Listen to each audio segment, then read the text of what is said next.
बिस्मिल्लाहिर्रहमानिर्रहीम। मेरी आवाज़ आ रही है? जी जी।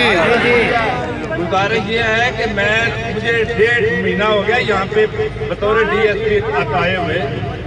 आप लोगों के सामने हमने ये मोगे वाला ऐसा हुआ था, हमने 3 दिन के अंदर वर्क करके वो हमने आपको सामने सारे बंदे लेकर आए। इसके अलावा हमने तकरीबन 5-6 गैंग पकड़कर आप लोगों के सामने मीडिया के सामने लाकर पेश किए और उन लोग 10 मोटरसाइकिलें अभी हमने रिकवर की।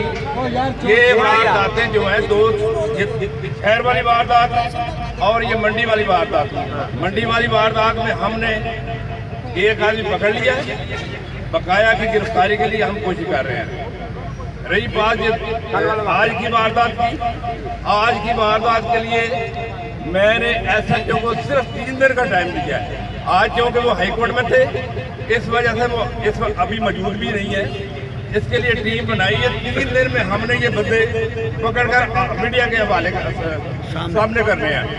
तो इंशाल्लाह हमारी जिम्मेदारी है, पुलिस की जिम्मेदारी है, आप लोगों की जान और माल और इज्जत की हिफाजत हमारी जिम्मेदारी है।